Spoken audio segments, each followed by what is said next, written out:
So the first thing that I would suggest is try to use as less of the sky as possible, because when the sky isn't really doing anything for you or for your composition, why include it? It will be the brightest part of the image. It will distract the audience because the eye always goes to the brightest parts at first. So try to avoid it. How can you avoid it? Well, simply try to exclude it in the composition. Another trick I try to use is try different aspect ratios. Maybe if you crop it like a 16:9, the frame will be a little bit smaller than the full picture, the 2:3. So it will be a less bigger area than the full picture. So the first image I will take now is one you've already seen last year. But now with the spotted color of the heather that is starting to bloom, I think it will be nice, and it excludes the sky a lot. So here comes the first image.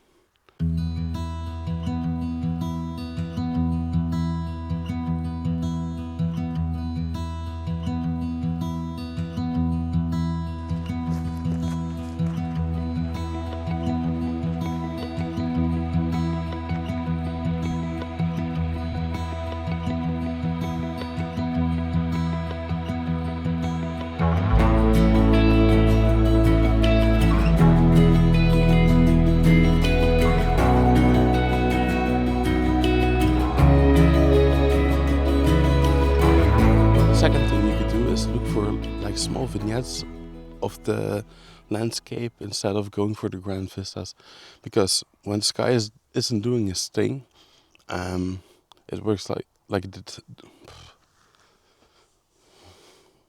Okay. Second thing you could do is look for smaller detail shots or smaller vignettes instead of going for the grand landscapes, because in my opinion grand landscapes need a little bit of an interesting sky to work. So when you don't have an interesting sky, why would you even try to get the shot if it's not going to work? So I'll take you to the back of the camera.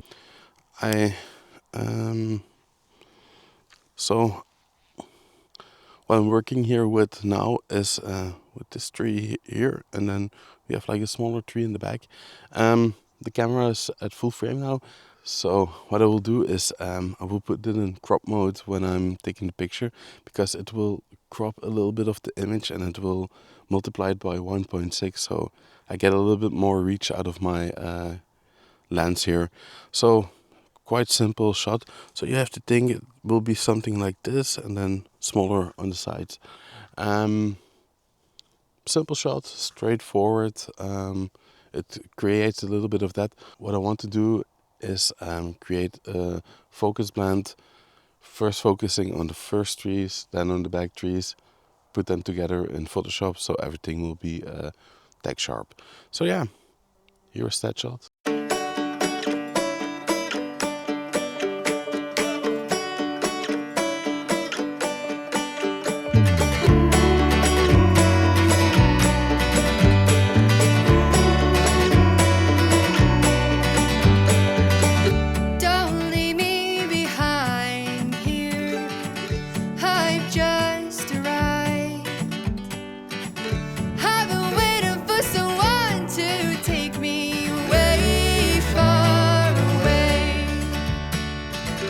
I'll take my time, dear, just to keep you around here.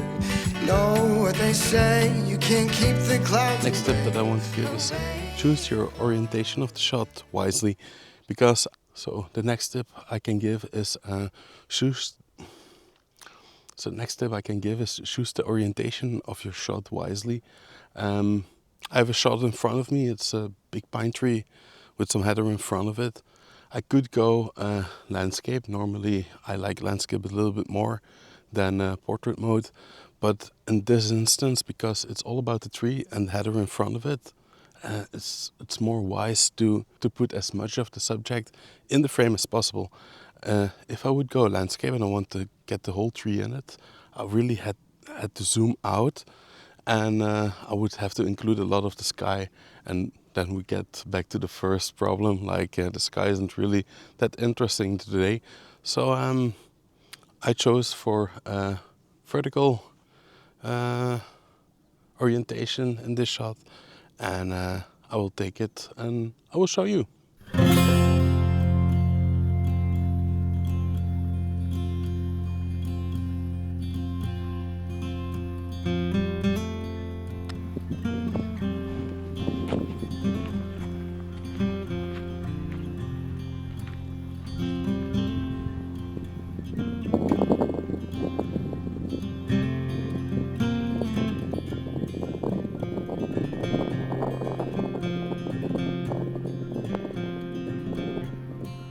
Last tip of the day will be, if the conditions don't give you the contrast that you're looking for, you have to create your own.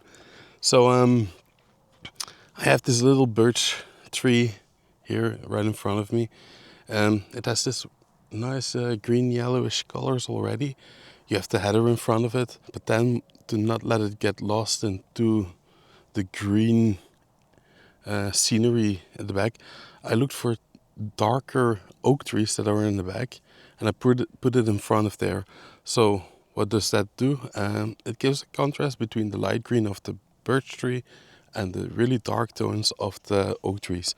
So instead of relying on the weather to give me the contrast, I created my own little contrast in color here. It also, you have the big trees and the small trees, also a little bit of contrast, but that's more in the composition things of way of things. So yeah, try to find like bigger subjects or bigger trees or even hills. Put things in front of them, and then the image will pop a little bit more because you have contrast in color or a little bit of light. So yeah, that's the last tip I want to give you. I'll take the shot and I will show it.